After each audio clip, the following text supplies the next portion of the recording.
কারণ পৃথিবীব্যাপী এখন হাদি, শহীদ উসমান হাদি হলেন নির্যাতিত মানুষের প্রতীক। এখন এই প্রতীক নিয়ে যদি আমরা কথা না বলি তাহলে কে কথা বলবে? এর জন্য আমরা বলছি হাদির জন্য 1 মিনিট দাঁড়ান। আপনি শুধু বাংলাদেশে এটা হচ্ছে না, পৃথিবীর বিভিন্ন প্রান্তে যত নির্যাতিত মানুষ সবাই কিন্তু তার এই সংগ্রামে হাদিকে প্রতীক হিসেবে গ্রহণ করেছেন।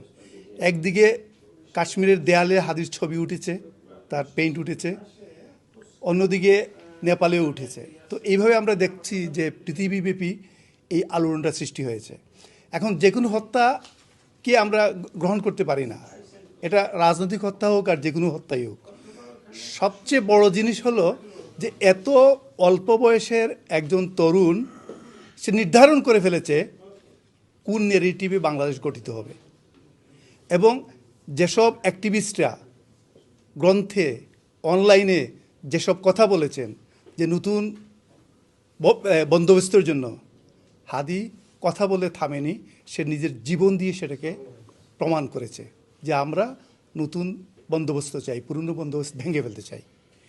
এই যে তার স্পিড, এবং আপনারা দেখেছেন বিভিন্ন টকশোতে হাদি কীভাবে কথা বলেছেন, তার ভাষা, যে ভাষায় তিনি কথা বলেছেন, নতুন নেরেটিভ তৈরি করার ভাষা তিনি কথা বলেছেন। এবং সবচেয়ে বড় কথা বলছেন, তার শত্রুও যদি অন্যায়ের শিকার হয় তিনি সেটার ন্যায্যতা দিতে প্রস্তুত, সেই ন্যায় বিচার দেওয়ার জন্য তিনি রুখে দাঁড়াবেন।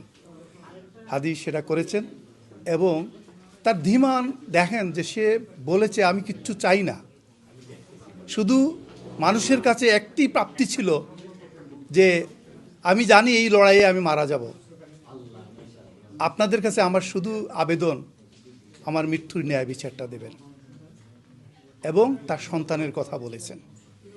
এই যে তার বুধ এবং সবার ভিতর যে তরুণদের মধ্যে বিশেষ করে যে স্ফুরণ ফিনিক্স পাখির মতো ছড়িয়ে দিয়েছেন, আমরা এটাকে তো এড়িয়ে যেতে পারি না। আমাদের গণমাধ্যম বলেন, আমাদের কর্পোরেট গণমাধ্যম বলেন, তারা যতই এটাকে ভিন্ন খাতে প্রবাহিত করার চেষ্টা করুক, কিন্তু তরুণরা এটাকে রুখে দাঁড়িয়েছে। এর জন্য আমরাও এখান থেকে ব্রিটেন থেকে হাদির জন্য দাঁড়িয়েছি। ধন্যবাদ।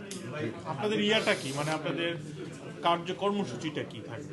মানে আমরা ইনসাফ চাই, আমরা ইনসাফ চাই বলেই ইনসাফ থেকে কথাটা বলছি।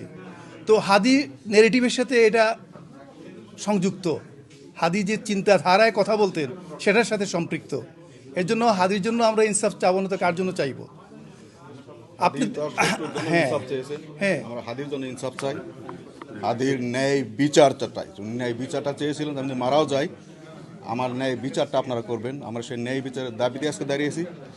ইনসাফ যতদিন হাদির ন্যায় বিচার নিশ্চিত না হবে, ইনসাফ ন্যায় বিচার নিশ্চিত করার লক্ষ্যে কাজ করে যাবে।